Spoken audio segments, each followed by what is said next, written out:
तो पहले के टाइम में क्या होता था, फैमिली वैद्य होते थे, सभी परिवार का एक पारिवारिक वैद्य होता था, फैमिली वैद्य, जैसे फैमिली फिजिशियन होता है वैसे फैमिली वैद्य होता था।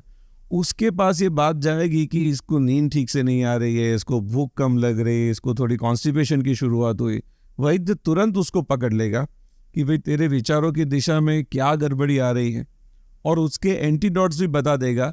तो हमारी ऑडियंस को हम कुछ बातें अभी से बता देते हैं कि जिनको लगता है कि उनका mind 10 out of 10 happiness feel नहीं कर रहा, 10 आउट ऑफ 10 हैप्पीनेस फील नहीं कर रहा, सेटिस्फेक्शन फील नहीं कर रहा, तो उनको बाकी जो कुछ करे उसके साथ एक छोटी सी चीज़, हेड मसाज, सिर के ऊपर तिल तेल से, सेसमी ऑयल से 10 से 15 मिनट चंपी करना, सिर्फ हेड मसाज। और ये करने से 5 दिन, 15 दिन, 1 महीना आपका मन प्रसन्नता से कैसे ठीक रह सकता है, ये रास्ता आप खुद चुन लेंगे। तो आयुर्वेद की ये जो बातें हैं ना, एक तो ये 0 बजट वाली बातें हम अभी ऑडियंस को बता रहे हैं, मतलब ये चीज़ आप घर पे ही करेंगे तो अगर शुरुआती लेवल का प्रॉब्लम है ना तो घर पे ही सॉल्व हो जाएगा। यस, डेफिनेटली हो जाएगा। दूसरा, माइंड जब डिस्टर्ब होता है तो क्या करना चाहिए, आयुर्वेद में बताया मधुर रस, मतलब कोई भी मीठी चीज़, ये षडेंद्रिय प्रसादन है, मतलब आँख, कान, नाक, जीभ, त्वचा, ये 5 ज्ञानेंद्रिय और छठा हमारा मन, इन 6 को प्रसन्न रखती है। तो हमारे यहाँ बरसों से कोई भी शुभ कार्य हो रहा है या कोई भी एक सेलिब्रेशन हो रहा है तो सबसे पहले वहाँ पे मिठाई होती है, वो मन को प्रसन्न करती है। सुबह शाम जहाँ पे भगवान को प्रसाद जो हम वहाँ से उनको भोग लगाते हैं और फिर प्रसाद लेते हैं, उसमें भी ज़्यादातर मीठी चीज़ें ही होती है।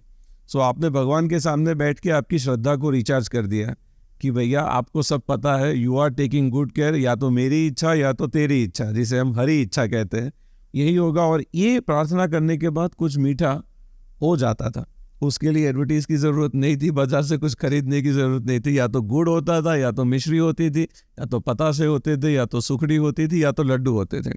तो एक श्रद्धा का रिचार्ज होना और रोज़ कुछ मीठा थोड़ी मात्रा में, प्रसाद जितनी मात्रा में खाना, इसी से मन प्रसन्न रहता था।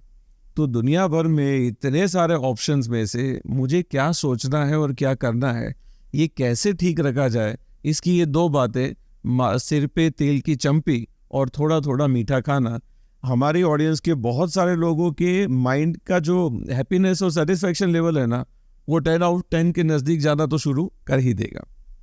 ये आपने बिल्कुल सही कहा, क्योंकि जैसे अगर वैसे देखा जाए तो मन को खुश करना, और साइंटिफिकली भी समझा जाए तो इट इज़ ऑल कंट्रोल्ड, अब body is all controlled by the brain. तो होता है ना, जैसे कि परेशानी कोई भी शरीर के अंग में हो, लेकिन उसको कंट्रोल तो माइंड करता है। और एक और चीज़ मैं इस बारे में, जैसे आपने वैद्य का जिक्र किया, तो क्या I don't know if I am right in this, वो जो नाभि चेक करके पता लगाते थे, वो अभी भी क्या इसी this is also part of Ayurveda? हाँ, नाड़ी परीक्षा, नाड़ी सॉरी, परीक्षा से हाथ रख के नाड़ी चेक करके बहुत सारी बातें उससे पता चलती है। So there were many tools of diagnosis. एक प्रश्न परीक्षा होती है, मतलब उसे पूछना कि क्या हो रहा है, क्योंकि कुछ साइंस होते हैं और कुछ सिम्टम्स होते हैं, राइट। साइंस तो आपको दिख जाएंगे, लेकिन सिम्टम्स तो वो व्यक्ति बताएगा तभी पता चलेगा कि सिर दर्द हो रहा है तो कितना हो रहा है, मतलब दीवार पे पछाड़ने जितना सिर दर्द हो रहा है या हल्का हल्का सिर दर्द हो रहा है, मतलब किसी की आवाज़ भी नहीं सुन सकते उतना ज़्यादा सिर दर्द हो रहा है या हल्का हल्का सा हो रहा है।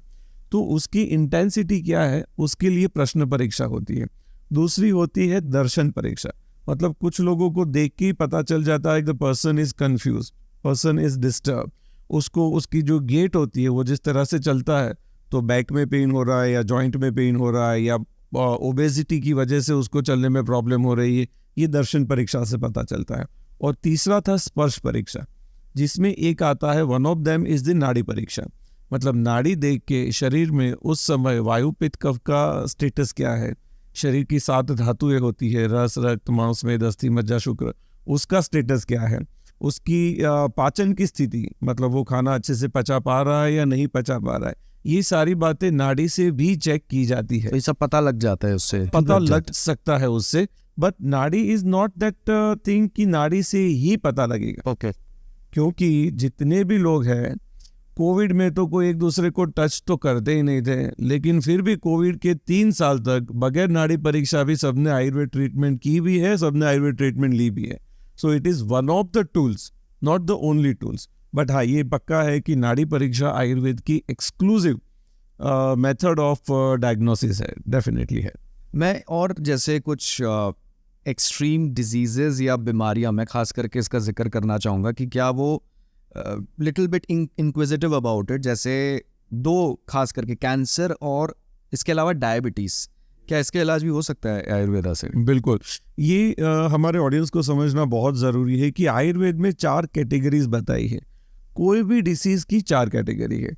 एक है सुख साध्य कैटेगरी, दूसरी है कृच्छ साध्य कैटेगरी, तीसरी है याप्य कैटेगरी और चौथी है असाध्य कैटेगरी.